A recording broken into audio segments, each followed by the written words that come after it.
All right, today we're going to start talking about some of our special triangles. This is a two-part segment. One of them is our 45-45-90 triangle, which we'll be talking about today. And then the other one is going to be our 30-60-90 triangle. The important thing to recognize when you're doing a 45-45-90 triangle is this is usually a construction. It also has the name isosceles right triangle. But this occurs when we cut a square in half. It's a diagonal drawing of a square. So again, we'll call it a 45-45-90 triangle, but another word is isosceles right triangle. Some information that is kind of given in the name. The angle measurements that we have, of course, are 45 degrees, and then the remaining one would be 90. Again, this information all follows proof because if we have equal angles, we know that the opposite sides are also equal. So we don't have to restate these things. This is just what exists. And like we talked about, it's called an isosceles right triangle. And then I've also got the diagram down here that you can clearly see. It's a square that's been drawn across the diagonal. This is a real easy one that you're going to take a look at today, because all we need to do is identify the relationship between the legs and the hypotenuse. First of all, the legs are always equal to one another. So in this case, we just use the variable x. And then the hypotenuse is always going to be, like the formula states here, the leg times the square root of 2. So in this case, since the leg is unknown, we are going to put x square root of 2. So it's just under 1.5 times the length of those sides, but this is essentially all we're going to do on 45-45-90 triangles. You're either going to be multiplying times the square root of 2 if you're looking for the hypotenuse, or you're going to be dividing by the square root of 2 if you have the hypotenuse. It's going to be kind of a short video here, so make sure you're listening carefully, and then you can get working on your own. First thing we want to do is identify what we have, and what we have here is a leg. So if we have one leg, and again, all they've listed is a 45-degree angle. Well, all that's left is 45 degrees because this is 90 degrees. But remember, if this angle is equal to this, then the opposite sides are equal. So this side is equal to this side. So we know that x is equal to 4. And the hypotenuse is always going to be the leg times the square root of 2. That's all we can do on these. If we're asked for decimals, we can put this in our calculator and see what that is. But there you have it. We don't have to do Pythagorean's theorem. If we did Pythagorean's theorem, we're going to get the same thing, but we really don't want to do all this work when we can just memorize this formula. And don't worry, there's only 2 special triangles. We're not going to have you memorize, dozens of different triangles. So you can see this is square root of 16 times 2 is our value of y. So there's our proof of why this is true. But instead of doing this every single time, what we're going to do is just memorize. It's worth the effort to memorize the next 2 triangles we're going to talk about. So in this one, we can see that we have the hypotenuse, and we are in need of the 2 legs. Now, these legs are listed as x and y. Remember, if you use the same letter, they have to be the same value, but just because they're different letters does not mean that they have to be different values. And in this case, they are not different values. So we have the hypotenuse. So instead of multiplying times the square root of 2, we're going to take our hypotenuse and divide by the square root of 2. This works out nice and clean for us because a radical can divide by a radical. So the square root of 2 does cancel here, which means our 2 sides, y and x, are both equal to 6.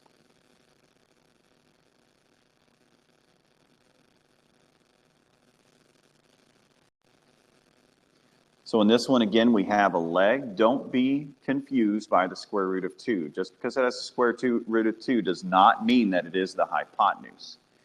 So if this leg is 2 square root of 2, that means this one is 2 square root of 2. Now, as we're working through these radicals, you've got to make sure you understand the nature of our radicals.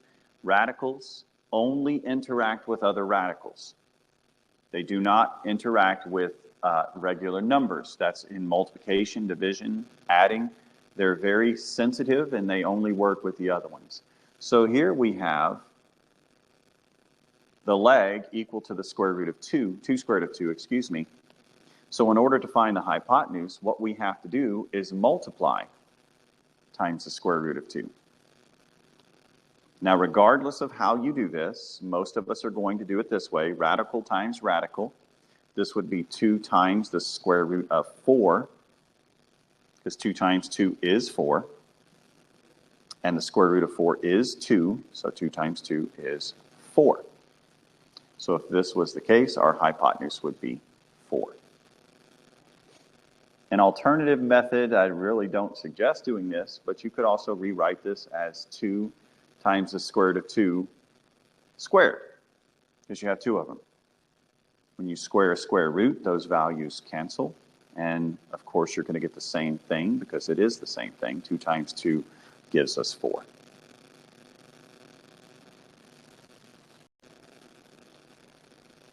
All right, here we go again, hypotenuse. So in order to get back to the leg, what we need to do is take our hypotenuse and divide by the square root of 2. Here's where I was talking earlier. We cannot take 10 divided by 2 and reduce this because that is a radical, and radicals do not interact with non-radicals.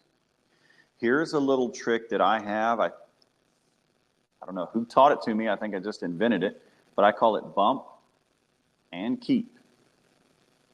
When we have a monomial in the denominator, what we can do, and I'll show you the math behind this as well, but what I do is I just bump the radical to the numerator, because you can't have a radical in the denominator. So I bump the square root of 2 to the top. Notice the 10 does not multiply times the square root of 2 because 1's inside of a radical, 1 is not. And then the keep part is we keep the radicand is what that's called. So we keep the 2. So now we do have something interesting. Numbers do interact with other numbers. So this is 10 divided by 2, but the radical is left alone. 10 divided by 2, of course, is 5. So we get our final answer of 5 square root 2. If you're ever uncertain on whether you handled this correctly, all you need to do, your calculator understands what this is, the 10 divided by the square root of 2. It's just inappropriate math. You're not supposed to leave radical in the denominator. But if you put that in your calculator, you're going to get a weird decimal answer. But that weird decimal answer is correct. So you can check your answer. While you're learning these, I would suggest that you probably do that, especially if you're a little uncertain of what you did.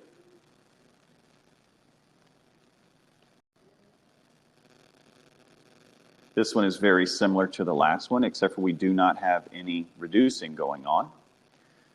We again have the hypotenuse, so in order to get back to the leg, we need to divide by the square root of 2.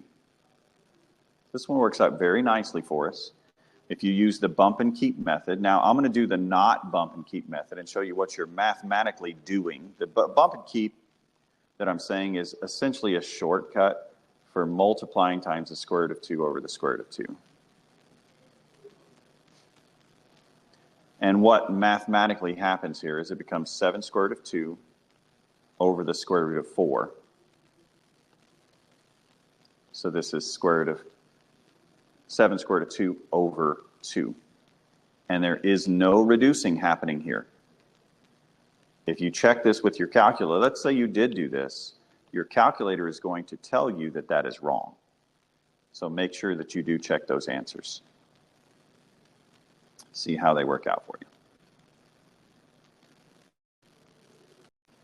This one does not show up in your examples, but I do want to talk about this. Let's just assume that we were given this square and we were told that the diagonal of the square was 6 square root 3. And then it wants us to find the side measurements. Well, if we are asked to find the side measurements, again, we have the hypotenuse here. So watch how this one works. We got a lot going on here.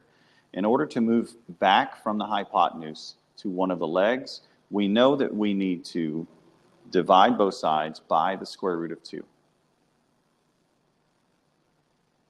So if you're going to use the bump and keep like I like to use, that means we are going to bump the square root of 2 up to join the square root of 3, and the keep part would be our denominator keeps the 2. Again, mathematically, what is happening there? We are essentially multiplying times the square root of 2 over square root of 2. So our numerator, radicals do interact with radicals, so square root of 3 times the square root of 2 is going to happen. Square root of 3 times square root of 2 is the square root of 6.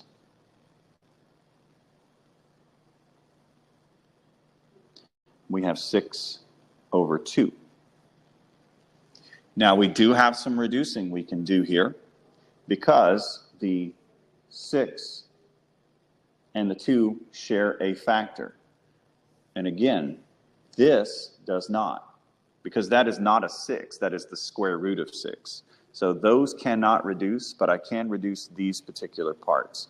So what I'm going to do is I'm going to reduce the 6 and the 2 down to a 3 over 1.